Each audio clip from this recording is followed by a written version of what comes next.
নৱমৰ ছাত্ৰ-ছাত্ৰীসকল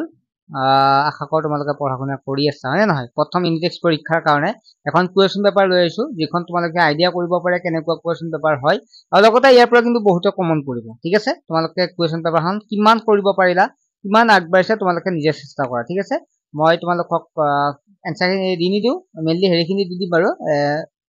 এমসিকিউ খিনি দিম বাকিখিনি তোমালোকে নিজে চেষ্টা কৰিবা ঠিক আছে কিমান নম্বৰ পালা তোমালোকে আইডিয়া কৰি ল'ব পাৰিবা আৰু যিসকল ছাত্ৰছাত্ৰী আমাৰ অনলাইন ক্লাছত আছে যিখিনি আছে আমি সম্পূৰ্ণ শেষ কৰি দিম ইউনিট টেষ্ট পৰীক্ষাৰ আগত চিন্তা কৰিব নালাগে মই নোটছবিলাক প্ৰস্তুত কৰি আছো অতি শীঘ্ৰে নোটছবিলাকো তোমালোকক দি দিম ঠিক আছে তোমালোকে চিন্তা কৰিব নালাগে অতি শীঘ্ৰে মই নোটছবিলাক দি দিম ঠিক আছে মই এতিয়া ইতিমধ্যে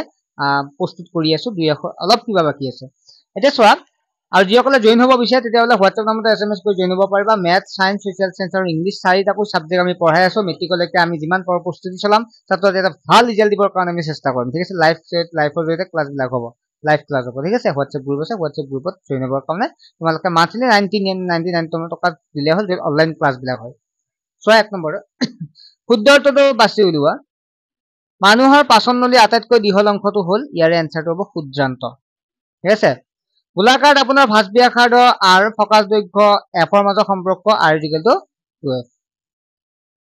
ঠিক আছে ভাঁজ ব্যাসাৰ্ধ r বুলি কৈছে আৰু ফকাচ দৈৰ্ঘ্য f ৰ মাজত এইটো হ'ব সূত্ৰটো এটো তলৰ কোনটো পদাৰ্থ লেন্স তৈয়াৰ কৰিব নোৱাৰি মৃত্তিকা মাটিৰ দ্বাৰা নোৱাৰি হয় নহয় পাইৰুভেট অণু ভাঙি কাৰ্বন ডাই অক্সাইড পানী আৰু শক্তি উৎপন্ন হোৱা বিক্ৰিয়াটো সম্পাদিত হয় মাইটকণ্ড্ৰিয়াত তলত দিয়া ধাতু কোনটো ধাতুকল্প ইয়াৰে এনসাৰটো হৈছে সালফাৰ নেক্সট হৈছে তলত পোহৰ অপৱৰ্তন বুলিলে কি বুজা বি2 আহিছিল যেটা এটা এক নম্বৰ মেণ্ডেলিভে কাম আৰম্ভ কৰোঁতে কিমানটা মৌলৰ বিষয়ে জনা হৈছিল একদম সহজ হয়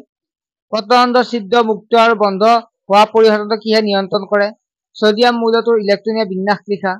উদ্ভিদৰ দেহত জাইলেম কলাৰ কাম কি গোলাকাৰত আপোনাৰ মুখ্য অক্ষ কাক বোলে আধুনিক পৰ্যায়বিদ্যা তালিকাত দ্বিতীয় পৰ্যায়ত কিমানটা মৌল থাকে আমাৰ দেহত হাঁওফাঁওৰ পৰা অক্সিজেন যুক্ত তেজ আহি হৃদযন্ত্ৰৰ কোনটো অংশত পৰে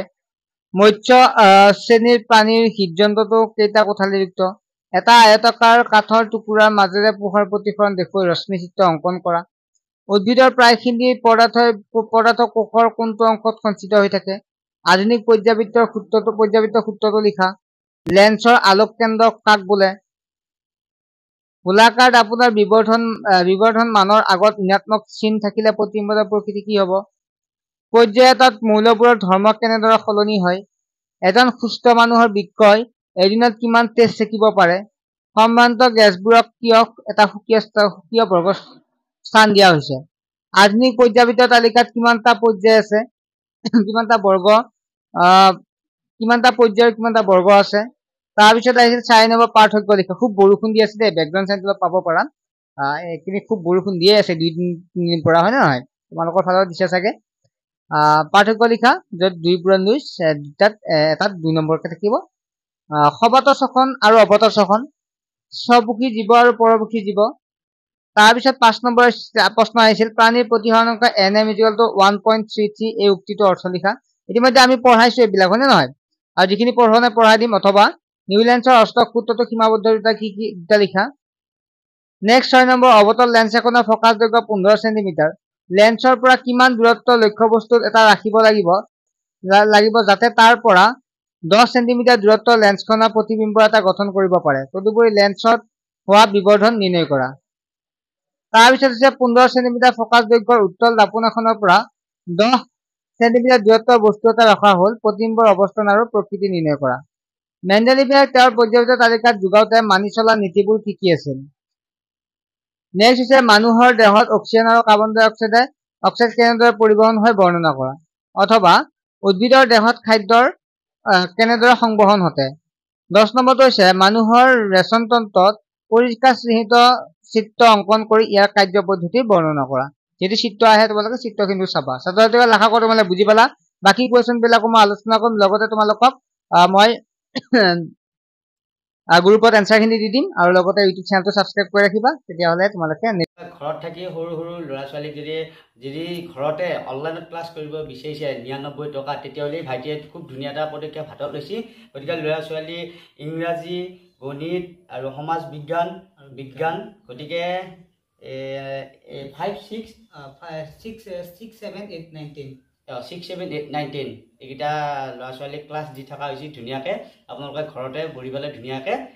ক্লাছ কৰি থাকিব পাৰে অনলাইনত আৰু এনেই যাই থকাতকৈ লাইভ ক্লাছ পাব নোৱাৰাটো আমি সুধিব পাৰিব নোৱাৰাটো সুধিব পাৰে নোটছবিলাকো আমি সম্পূৰ্ণ দি দিম আচ্ছা নোটছবিলাকো কিনিব আৰু নালাগে আৰু নাম্বাৰ চাম্বাৰ কিবা আছে নেকি নাম্বাৰ আছে নাম্বাৰটো মই দি দিছোঁ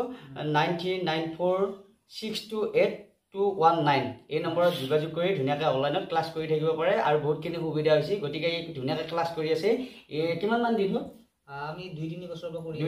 পৰা কৰি আছে গোটেই ল'ৰা ছোৱালীয়ে ভাল হৈছে আৰু পঢ়ি পেলাইও ভাল ৰিজাল্ট কৰি আছে গতিকে অনলাইন ক্লাছ কৰক ঘৰতে বহি পেলাই খুব আৰু ভাল লাগিল আৰু ইয়াৰো বহুত